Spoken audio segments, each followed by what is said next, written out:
kind of my thing. I'm not gonna judge your opinion, but like, it's kind of wrong. Okay, that's, Yeah. Like, everyone's entitled to their own opinion, but like, You can your still be opinion wrong. is wrong. Yeah. You can do. Yeah. Yeah. You're wrong. I agree. Good. I'm glad we're all on it. Oh no.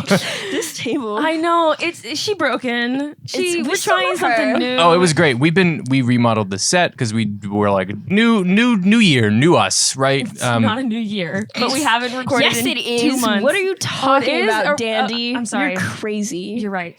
I'm so sorry, guys. It is a new year. It is 2023. Exactly. Yeah, that's what it is. We're recording in the future. Yeah. But we did all this new stuff and we're like, okay, well, we needed a new table because our old table got wheeled out of here and taken somewhere else. How dare they? Right? I know. In How our could they? studio that we're borrowing from a professor. But we needed a new table, and so we carried in a table, and then it fell apart when we tried to flip it over. So we had to take that table out, and then we found that's two so smaller gorgeous. tables. The table that's sitting out there, that's why it was. Oh, yeah, that's funny. it's just broken. Yep. It's cute. It was sitting on top of these tables, which are also broken. So Now I get why they're in the back corner of the. Yeah. yeah, and no one's My using mom them. saw all those computers on the table and she was like, that's like 10 grand sitting on the table right there. And I was like, you know what? You're right. Apple, I just hit this microphone. I'm sorry. Anyways, I was apologizing to the microphone. Oh, I'm so sorry.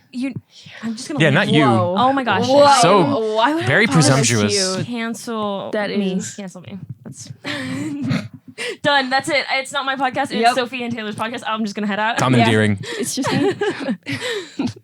I You told her guys- she was gonna take over. Like, Yes. we're gonna get on, and she's just like, and that's it. And then Literally, it's, yeah. you guys are lucky to have me. Oh, we are so. See? No, I am Hell yeah. so That's happy the- that you're here. that's the This attitude. is it's Sophia Saves the Podcast. Absolutely. This is it. Absolutely. Yes. Yeah. Well, this is Media for the Intellectually Impoverished. I'm Taylor, I'm Randy. And I'm Sophia. and this is the podcast that Enriches your mediocre lives. Amazing. So we have some questions for you. Oh my gosh, I'm sorry. I'm That's trying loud to. too. if you kick that table one more time, you don't get table privileges anymore. I will be moving the table away. I'm sorry, my knee. Maybe if you uncrossed your legs, No, I it'd have be a to little like. See, the easier. thing is that my knee hurts, and so that's why I was crossing my leg. yeah. It's okay. I'll be fine, and I'll Suffer. still. Yeah, I'll just suffer. Suffer. I took medicine this morning and it's not working, but I'll stay. No.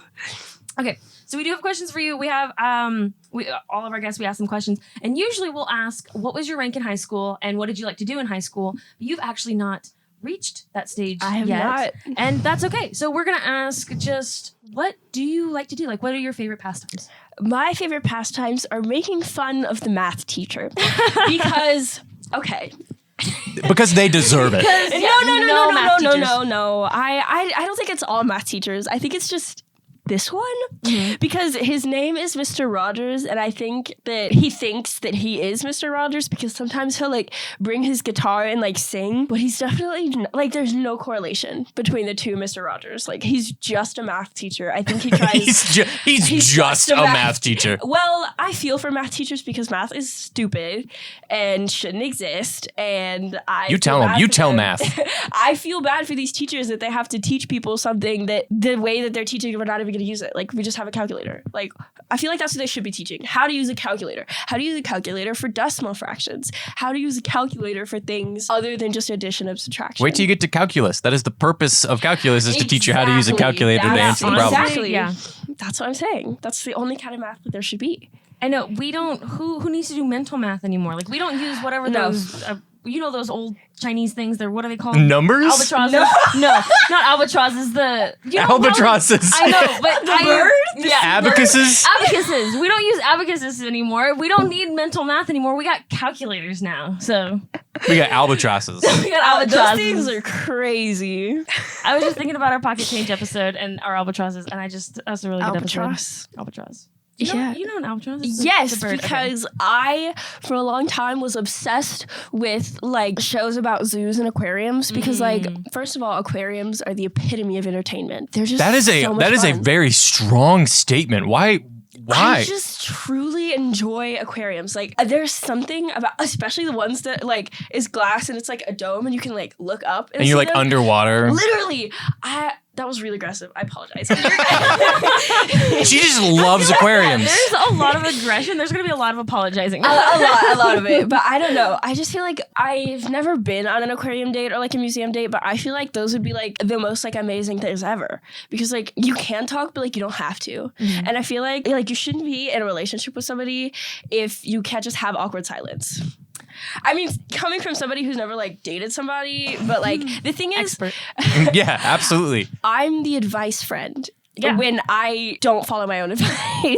I think that's Or- all advice friends, because Yeah. I'm also an advice friend and I don't follow my own advice. Yeah, I don't. I asked you for advice. You're my advice I was about friend. to say, I like how you think that you're the advice friend. I like You're- how you think that. I give advice. We still have to ask somebody. Unsolicited advice, but Unsolicited advice nonetheless. The amount of people that go to you and just want to complain and then you like solve all their problems. Like, Taylor, I didn't want my problems solved. I That's- just yeah. wanted to complain. Like I want to have something to complain about. Yeah. Like and it can't be something that everybody complains about, like global warming or like No. inequality. Like That's too mainstream. That's too No. mainstream. Too basic. That's Like, what I was going to say. I was going to say all those things. Literally, exactly. Oh no, okay. We should get on topic. Yes. What are we talking about today, Sophia? I have such a strong love for this movie, but I'm a cheerleader. It was some of the first like queer media that I like absorbed of my own fruition. I think that's a good word. Okay. I like words. Yeah. Good. Yeah. Good, great, awesome. That's what they're here for, is words. Yes. I don't know. I feel like it really not shaped me, but it kind of helped with knowing that that's a thing. Like being a queer person is a thing that exists and it's okay. That and theater were the two like big things. How long have you been in theater? I don't know. Wait, I'm Since 14. you were 5. No, when I was 12, I started, and I turned 13 when I was in theater. So like 2.5 Pretty years. recently? Okay, yeah, yeah, recently-ish. But I love theater. I don't know. It's just really fun. I like having the like direct connection with the audience. That's really cool. So we actually got to. I watched, but I'm a cheerleader yesterday, and you did too on your drive Yeah, up I here. watched it on the drive. I watched it on the drive here too. Oh, man. my So gosh. it's all fresh in Yes. the brains. And it was so interesting. So I don't know much about like queer media and everything because it's just not something that I mean, one, it's not really like out there. It's not something that's actively agree. like publicized and pushed around. And so, but this is an older movie. I think it came out in what, 1999? 99. Yeah. Yeah. And so to see it so active, like what's that? Seriously portrayed? Yeah, I was agree. incredible for like almost 22 years ago. Yeah. Because I would have thought that they would have been a lot more 1999 was 22 years ago. Okay. more than that. 23 years Twenty- ago. oh. Yeah. You guys are old. Because wasn't that when Zoe was born? That She's was. 23. Yeah. Wow, so you guys weird. are old farts, huh? Listen here. Hey, lady. youngin, get off my lawn. Get off my lawn. Whippersnapper. Did you just say whippersnapper? Yes, I did. Oh my I've been gosh, you called a make me whippersnapper. That Really? makes me so I happy. never have. Yeah. That makes. I've said that to somebody, and they're like, "What?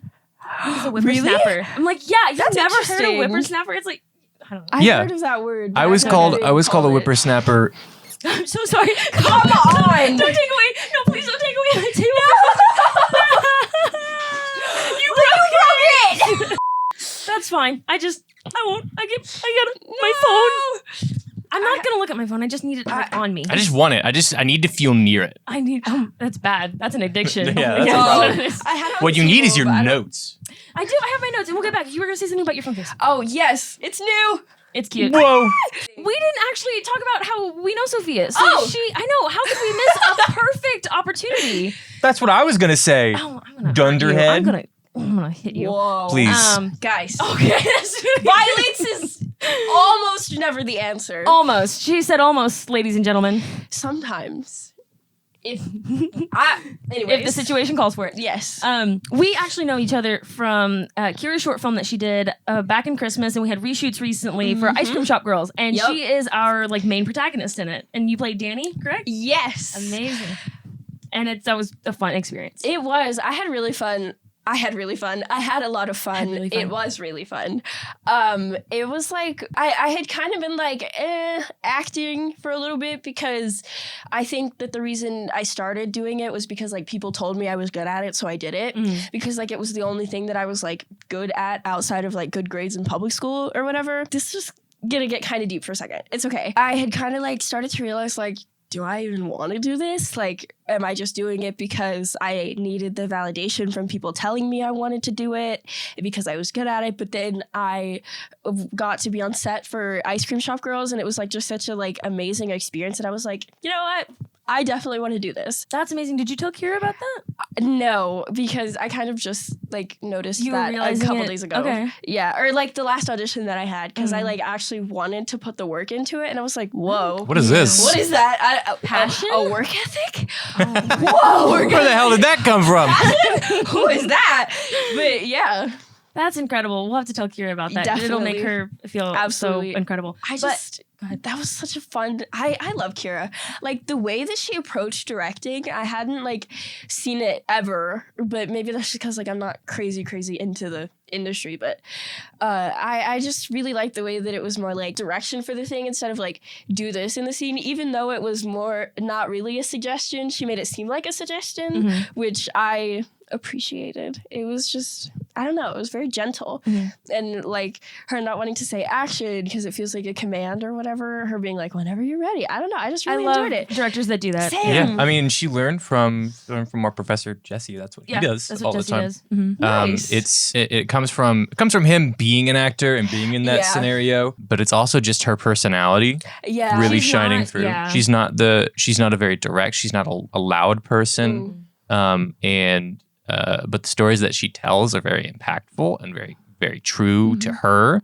And so she was lucky to find people that felt the same way about her story. Yeah, I really enjoyed it. It was fun. It was a wonderful experience. I agree. But we'll get back to what we were talking Yes. about. We were talking about But I'm a Cheerleader, and the last we talked about was just the timing of it, that it seemed so like woke, I feel like is the only Yeah. word for its age. I think so. Everyone knows me. And as a queer person, Everybody, that we all was do that. insane. That was so That was weird. so good. You guys both Okay. went at exactly the same time. But I feel like the representation and the way that the characters were portrayed were very like grounded and real. Even the like very over the top, I forget what his name was, but the one that was like the like actor, dancer, homosexual. Sexual. Yeah. He's that my guy- favorite. Yeah, Same. he's really good. Same. I feel like even that character was very grounded in a way, because like I do know people with that kind of personality, and it was very similar. That man right out there. That man. The one that is currently monitoring. Josh outside. Yeah. That's why I was like, we have to show Josh, Yes. but I am a cheerleader because he'll die. He'll Yes, adore it. I love that It'll be movie. his new favorite movie. Yes, I agree. But I think that all of the representation in that movie was really good. Yeah, I thought it was so good. What I loved about it was the stylization. It was very consistently stylized all the way through.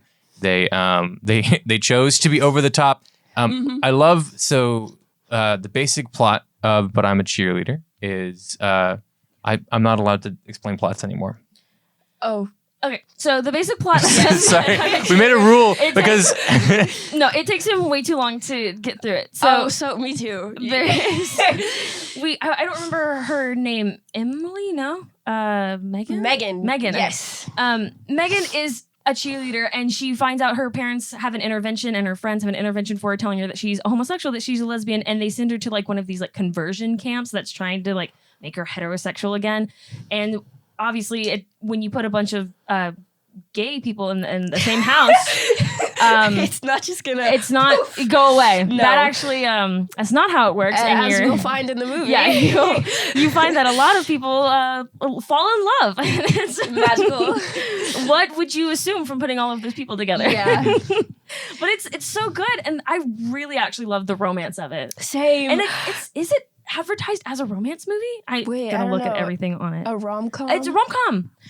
Whoa, that's good. That's weird. because unsurprising. I mean, truly usually hate those movies, but it's gay, so I don't know. I don't know. as long as it's gay. That Yeah. clears its slate. Literally anything like She-Ra, like the reboot of it, like enemies to lovers, and it was like very it wasn't very nuanced. It was very like basic enemies to lovers trope, but it was gay, so I loved every second of it. So I loved it. Yes, I was like, I don't know, there's something about it. I guess it's because there's not as much. There's definitely more than there used to be, like queer representation in media and stuff. But I don't know. I think that's what it is. It makes you like, yay! See, that's what I'm gonna ask. So I haven't exposed myself, and again, it's not readily available. Yeah. It feels like, and so do you think because of what you've seen that you like them so much more just because it has that aspect? Honestly, in it? yes, it could be. Maybe not. Too, and is that a bad thing to like them? Yeah. Okay. Yes, but no. Okay. But I think in like retrospect, roundabout way, yes, it's bad that that's the reason I like those movies. But I think another reason is that it is representation. So yes and no, I think. It's kind of a double-edged sword, I guess. No, I agree. Like it's not your fault for saying that I like them because it has it in there. Yeah. It's society's fault I for agree. not Having pushing enough. it. Yeah, exactly. Yeah. I agree.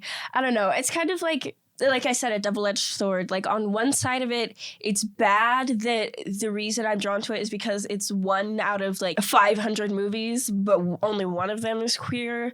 But on the other hand, it's like, oh my gosh, out of these 500 movies, I found one that's like me, like it's queer, like oh my gosh, this is so amazing. So I think it's both sides, I guess, good and bad. No, and there's nothing wrong with it. I mean, it was very like representative of the culture, I feel like, and it was again, not seeing so many, I felt like seen in it, and I was like, this is so, why have I never like seen something? And I feel so like I get it. It's so weird. Yeah. Another thing I really like about this movie is that it made light of something that's usually very, very traumatic and horrible for people. I'm lucky to have a accepting or somewhat accepting family that I've never been threatened with being kicked out or being sent to conversion therapy, but I can imagine that it's like horrible for people, but I think that it was nice that it kind of made light out of the situation while also being serious at times.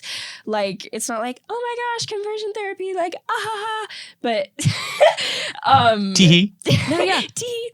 But I also appreciate that they had moments that it was like showing that it's a not great thing. Like it's, yeah. Yeah, I actually wrote down in my notes, because I take notes as I'm watching the movies, that it takes itself very seriously, and it's like, as much as it's poking fun at like conversion therapy and conversion camp and everything like that, it talks about like the real struggles of being queer and the fact like parents like not accepting you, saying like, no, you have no choice, you're going to be heterosexual, or like the no trip or no car, you're getting kicked out. Yeah, and then like the exact opposite, the character, I think her name was Jan, who everyone thinks is queer, but isn't queer. That's just who. Yeah. She just likes to present herself in a certain way, and because she presented herself that way, everyone's like, well, you're queer. And then she like stupid. Halfway through, she's like, I'm not gay. Yeah. I'm a heterosexual. Just because I like to wear baggy clothes and I like to dress a certain way, everyone thinks that I am. And then she storms out, and then she just leaves. And then everyone else is like, well, who's she fooling? Yeah. And this might be me projecting, but I perceived that character to be trans and not like that's what I thought too. Yeah, that's what I was thinking. I was like, that's a little suspicious. But yeah, I don't know. But I wonder, and they didn't really talk about trans in it, and so I was like, was that too heavy of a topic back then? I think, probably was. But I still think that they did a good job. Oh no, because like it still came they at least tried. Yeah, I agree. I also love that everyone that was there was very clearly gay. Even her, Sinead, like. Why? I thought it was so funny that they let her keep like her makeup and all of her chokers. And I was like, what? You had to, because that character. Was hilarious. But even like the administration, like you have the dude that comes in the beginning. It was RuPaul. I thought that was the most like RuPaul, because he was like, I too was once a gay. I am an ex-gay. And I was like, and then there's him, casting. And then the son of like the owner is gay. Oh my God, those scenes. That was, I couldn't. He was so funny. the simulation scenes at Yes. the end. Oh my god. And but then the director lady I think is gay too, but is also definitely lesbian. Yeah. Listen to her voice. Okay. That is listen to her voice. That's lesbian. Of course, I was like, That's when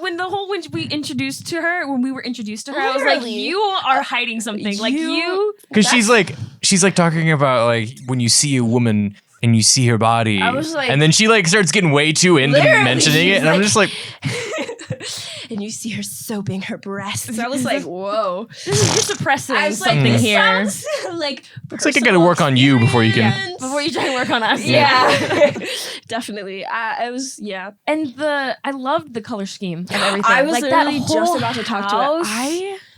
I want. Oh my gosh. We have to talk about that house and like how every room is obviously like the gender like stereotypes and like Yeah. boys have to wear blue and girls have to wear pink and Also, then sometimes they're, I like, loved the purple boys' and- pajamas. Yeah.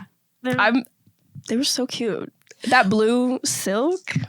Those were such cute pajamas. Oh my gosh. I was going to talk about color and stuff, but now that you've talked about clothes, why was the coach? Why was the guy who's supposed to like teach them like how to not be? Why was he wearing booty shorts? Literally the whole time.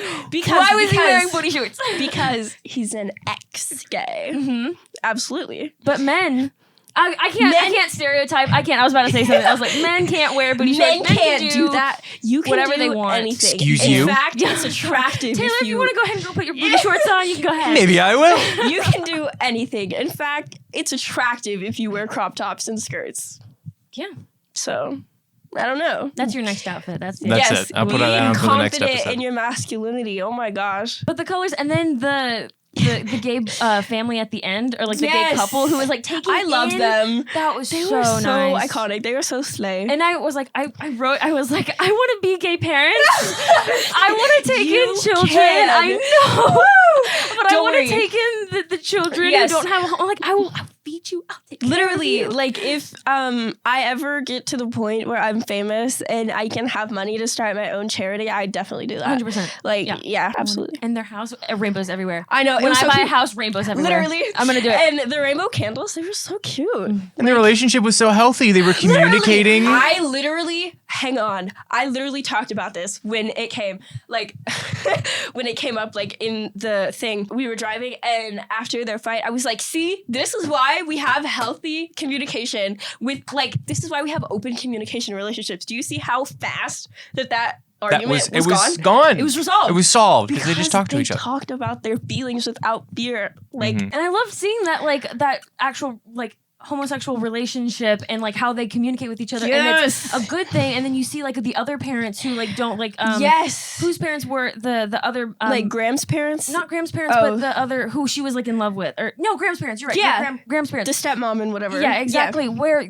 obviously like gender like stereotypes where he's very domineering and she's very submissive, and then to see like they don't really seem to get along or like talk to each other, and then to see this other couple and how well they can communicate and love each other is beautiful. I just love when like queer people are portrayed in like a positive light. What have you seen like any recent? I know like the only one that's coming to mind is like Love, Simon, right? That's kind of a. What do you think of the queer media that's coming out currently? Do you think it's not oversaturated, but are we getting? I don't know the word. Is the message getting lost? Yes and no. I don't know. I feel like there's some stuff that's like gay shows for straight people. Do you know what I mean? Like, that is such a good way to put it. It is. Yeah. Gay shows for straight people. Like, I haven't watched Love, Simon because I've heard people like talking about it. Like, it's just for people who like, it's for straight people. It's not made for gay people who actually have these problems. Do you know what I mean? So I haven't watched it, but I think so because there's kid shows now, which is okay. I love the Owl House. I was gonna say it. I was gonna say yes, the Owl House, and not just because it has a sapphic relationship. I think that's one of the reasons I love it so much, because like that's not the whole like thing of the show. Like, it's just people who happen to be gay, not gay people. Yeah, it's not about them. It's not like, about that. It's about like the adventure and the people. But I really like that they did it in a very kind of stereotypical, like, oh, I have a crush. Oh my gosh. I really enjoyed that they did that. yeah. Yeah. And that's the thing, right? Like when you want representation, and you want good representation, the story doesn't necessarily have to be about that thing. Yeah. It should be, it should be, but it can be just a Yes. story with people in them that are that way. So Yes. whether you want to represent minorities or you want to represent queer people, whatever you're choosing to do and create your characters that way, you can just have them in your story. You don't have to make it a big deal. Absolutely. And that feels better as an audience member, Mm-hmm. seeing that, especially being a part of that group and seeing that, Absolutely. than then being like, look, gays. Although I will say, I 100% agree with what you said, but I will say that it is sort of still necessary to have the stories of like the struggle and like course. the, Yeah, no. the strife, like where the whole thing is about this person being gay. And also I feel like it could be about the whole thing about the person being gay, but like in a good way, and also like in an accepting place and also not in an accepting place. I feel like both are important. That's the thing. That's things to the have. power of story. The I ability agree. to tell those things, to get those ideas and to tell those stories it's important. Every story, if it's important to you, is important to someone else. Mm-hmm.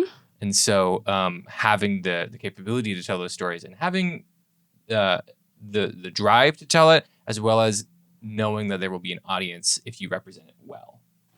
That was very, Profound. yeah. Sorry, man. Magical, majestic, gorgeous, perfect, amazing. You're so good at complimenting. Yeah. Okay. Something about me is I will compliment people until the day I die. Like, people, We like, need to have you around more often. I'm just walking past the street. Oh my God, I love your outfit. Like, I will literally turn around and scream at somebody if they're literally across the street if I like something. I don't know. And that's a beautiful way to live. I think so, It brings because joy. I know when I get a compliment from somebody that like doesn't know me, it makes me like, oh my God, thank you. And I don't know. I like making other people feel good. And you never know what that compliment is going to do. You don't know what's That's going on in that also- person's life. You don't know, they could have had like a terrible day, That's terrible week, a also terrible why I month, do it. and like one compliment Yeah. will like change Literally, their whole. like if I'm having a crap day and I feel like I look like I crawled out of a shallow grave and somebody compliments my outfit, I'm like, thank you. Oh my God. It just like picks you up. I don't know.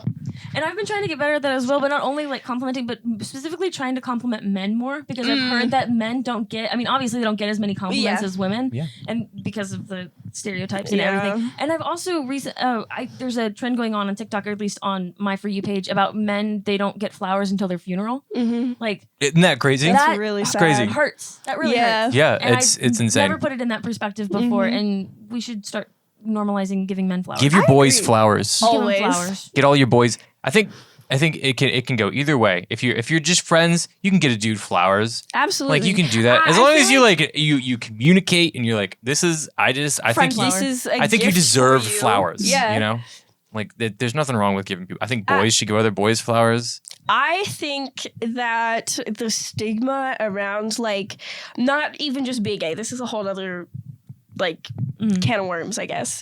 The stigma around like I obviously can't like speak from experience because I'm not a guy, but I feel like the sort of stigma around like not being able to have like open communication or like feelings or whatever because that's like weak, or because it's gay, or because like all of these other things. Yeah, I when, mean, like girls are being like punished for being too emotional. Not punished, but like shunned. Like, oh my God, women are so emotional. But like when guys show like even the slightest bit of like openness, it's like, whoa, that's weird. Like, what are you doing? I feel like that's stupid. yeah, growing up in that can be really detrimental. I'm lucky that I managed to find some people that I could open up to. And having that ability to talk, because there are times when you just feel kind of like you're just there, and that can get difficult. Absolutely.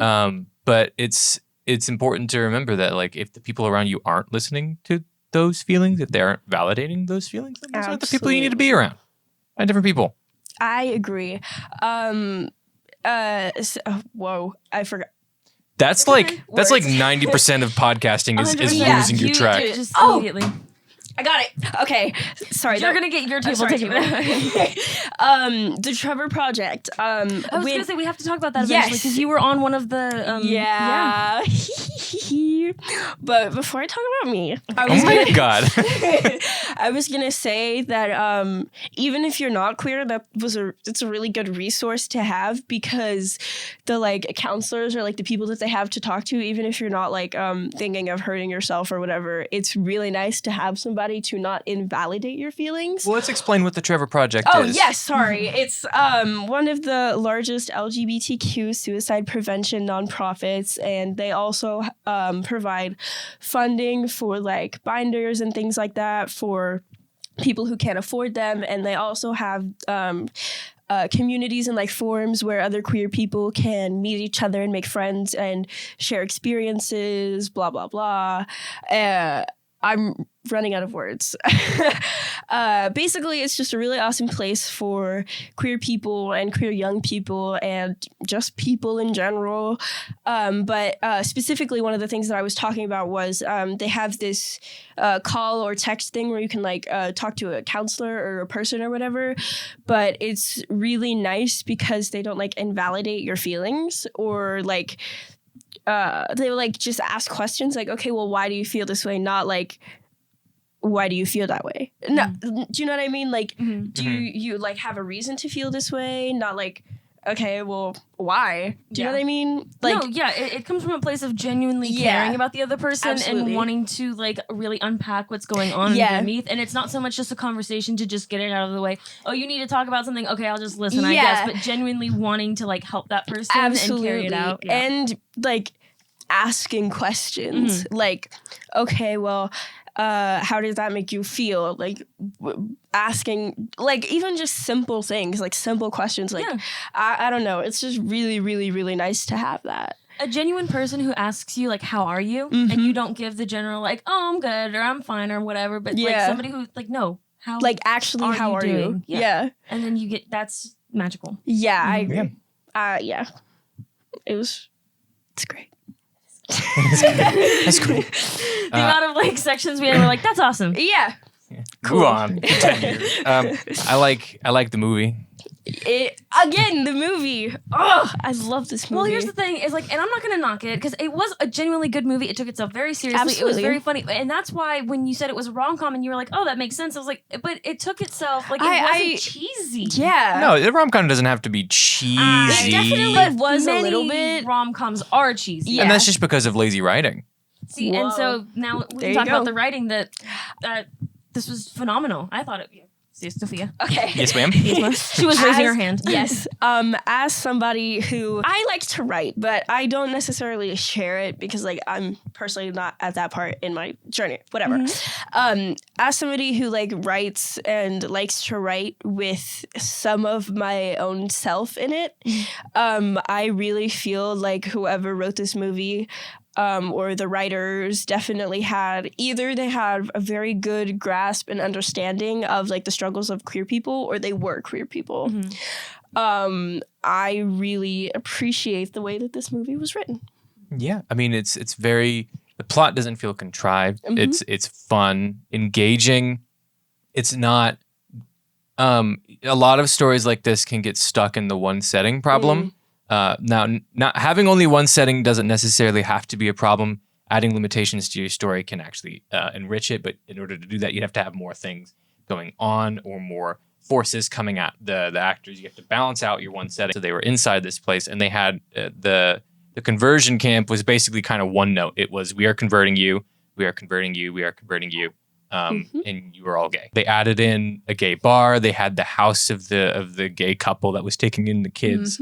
And having those different scenarios really broadened the view of not just the characters, but the audience as well, giving us insight into those different areas and what they look like in this world, because it is a different world. It's not real, but these are real scenarios that are being made to be outlandish so that people that are not like living through those scenarios can see how outlandish it would be for someone who actually is in that scenario. I also agree that they made it seem like absolutely ridiculous that this is a thing that happened, because it is. It is an absolutely ridiculous thing that you think that you can change. I'm not going to get into it because I will talk about it for hours and hours. And get angry at it. Yeah, very angry. You took away what I was going to say about it being based in reality. And that's going back to the story and the writing of it, and that these stories, these queer stories that you were talking about earlier that are like for straight people, like they don't need to be, it doesn't need to,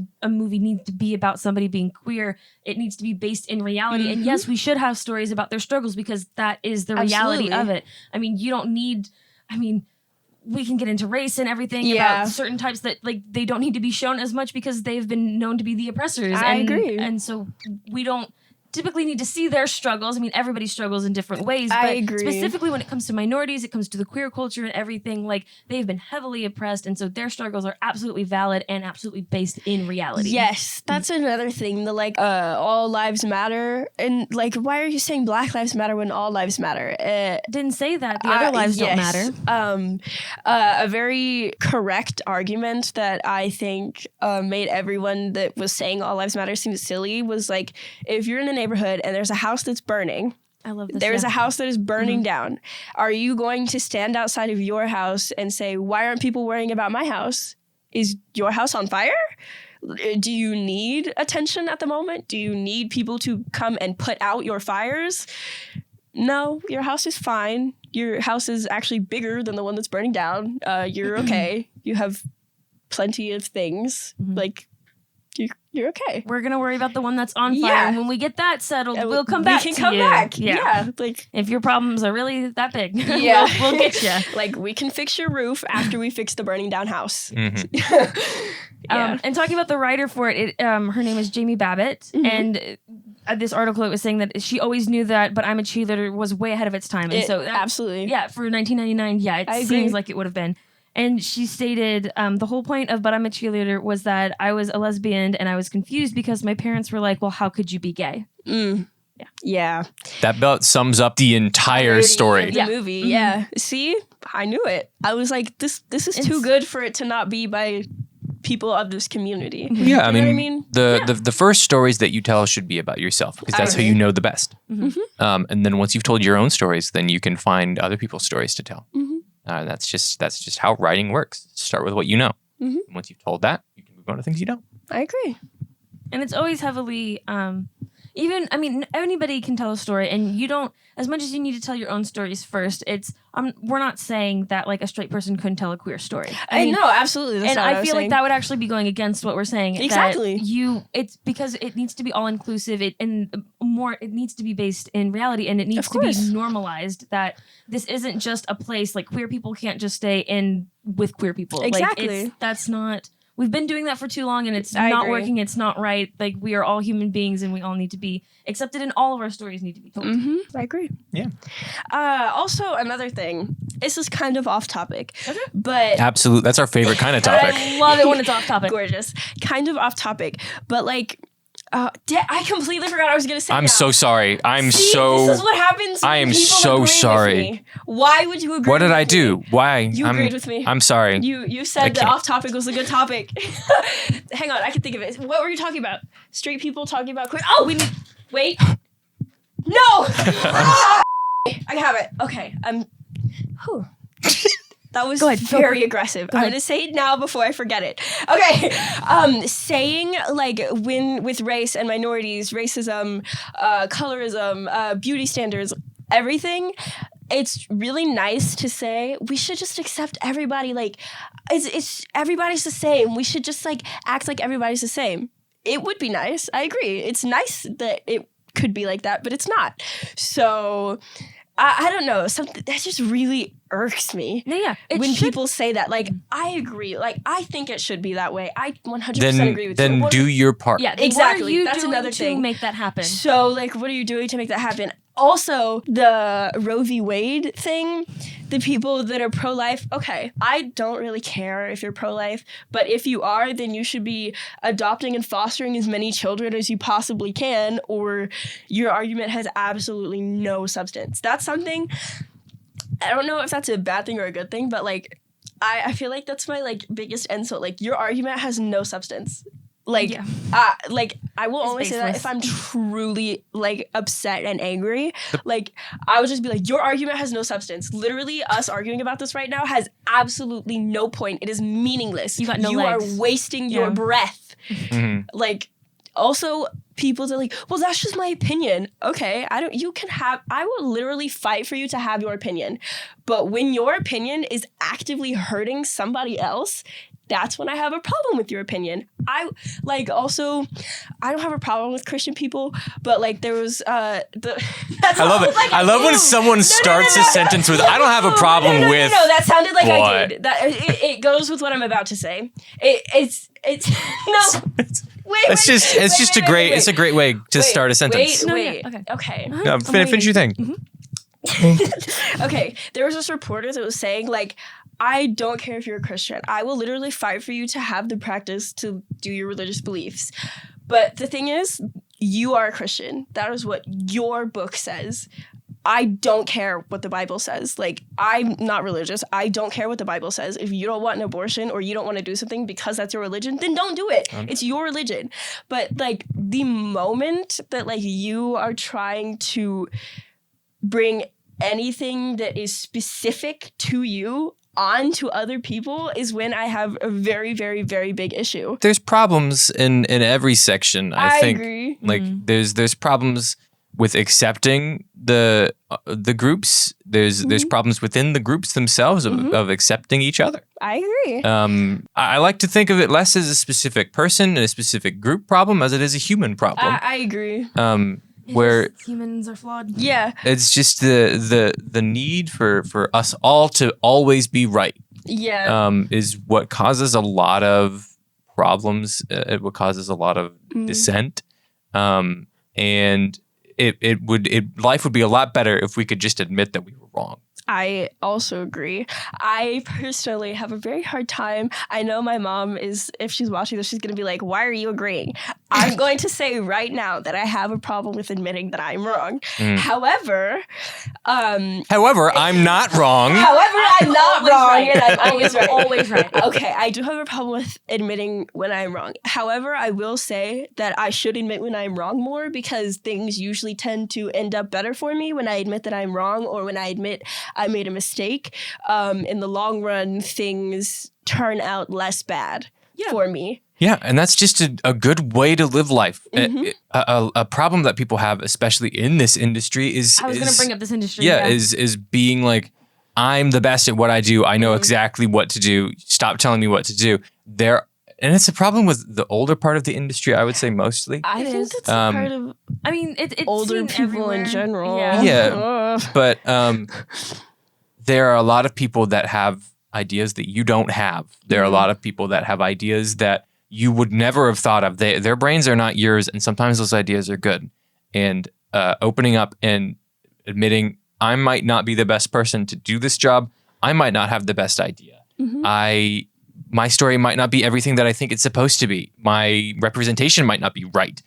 Asking people, opening up, letting people give you criticism. Now, don't let people just shit on your stuff. If constructive criticism is the criticism you should take. Educating yourself. Yes. I agree. Yes. You know, there's a problem with the industry of allowing that space to be on set, and it causes stories to fall flat, and it causes things to go wrong, and it causes discrepancies, and it can cause rifts in your crew, in your acting, in your just opening yourself up can alleviate a lot of problems that we see in our own industry. Even on a smaller level than just point of views and perspectives and things like that. When it comes to being wrong, I was going to talk about the industry and just a good rule of thumb at all. And I know it's hard to admit mistakes. I have had to learn, and I'm still continuing to learn to admit mistakes. But I find, like you were saying, it's much easier for situations and for the aftermath when you do. If you make a small mistake on set or just in your personal life or whatever, and you let somebody know that you've made a mistake, it is much easier than surprising somebody with that mistake later on. With you just letting that problem go, and you're like, oh, it's okay, nobody will notice, and then it becomes a bigger problem. Like, definitely, we're taught that. Like, if you make a mistake on set, like, you must let somebody know, because immediately, because they would much rather you be like, hey, I messed up, than like 2 hours later, like, have a huge problem on their hands. Yeah.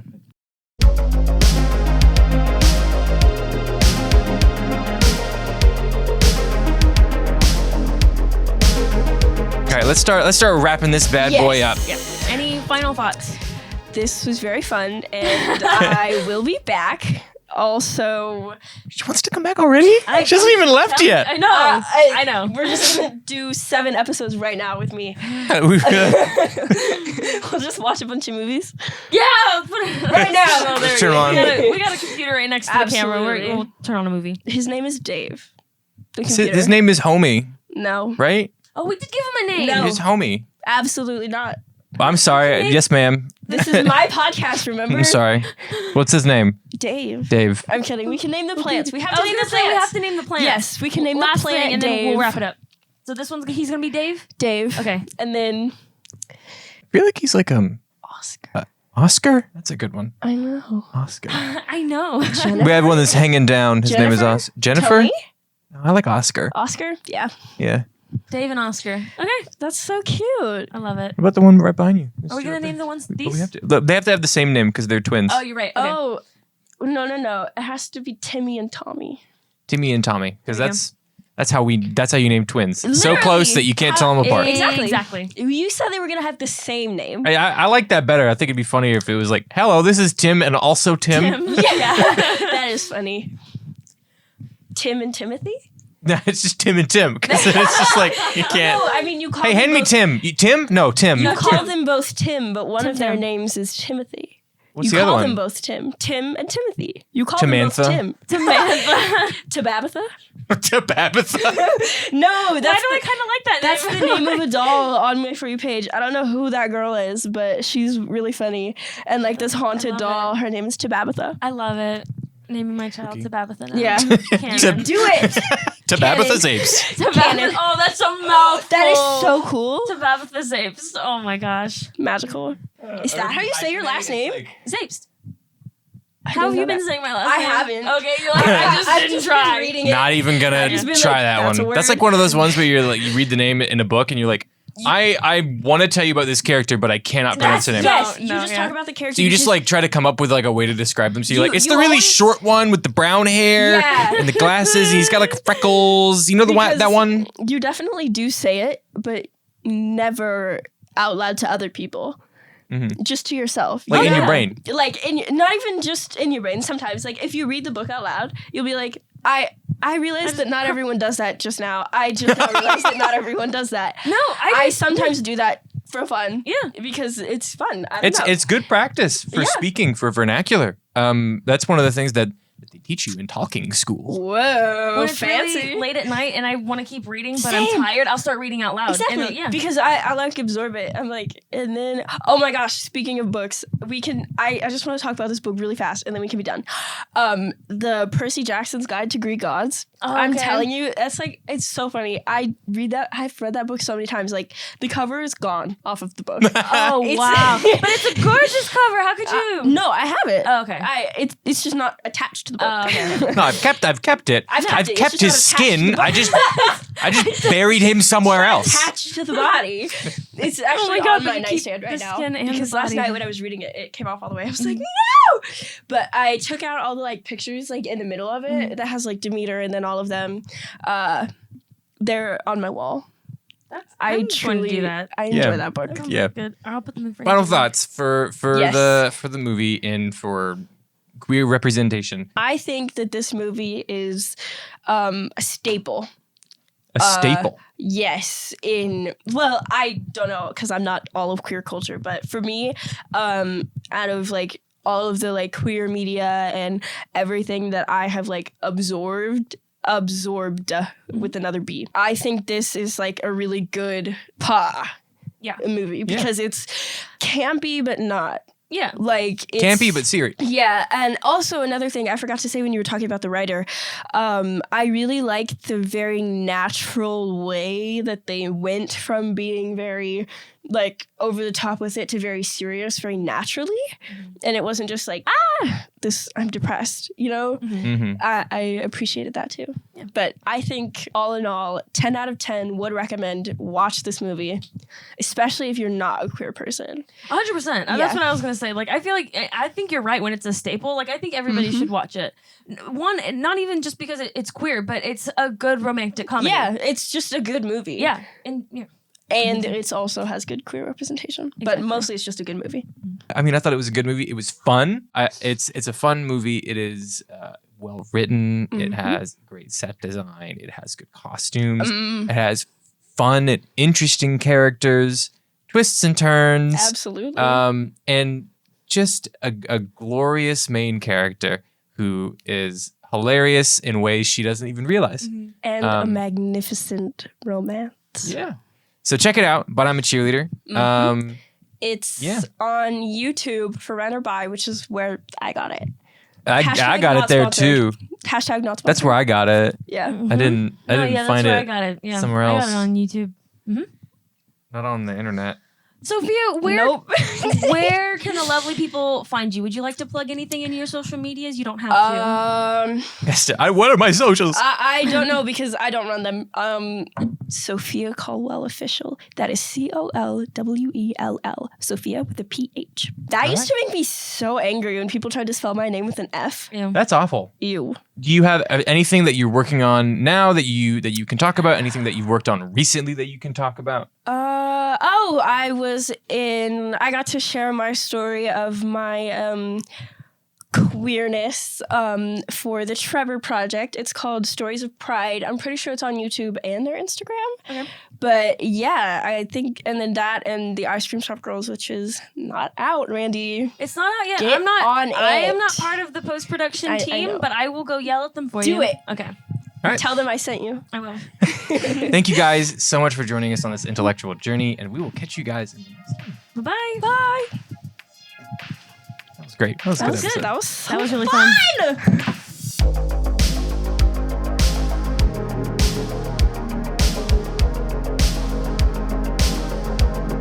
Media for the Intellectually Impoverished is a Media-like production, edited by Trey Taylor Smith. And produced by Miranda Randy Zays. Follow us on social media at NFTII Podcast. Or email us at mftiipodcast@gmail.com. Thanks for listening.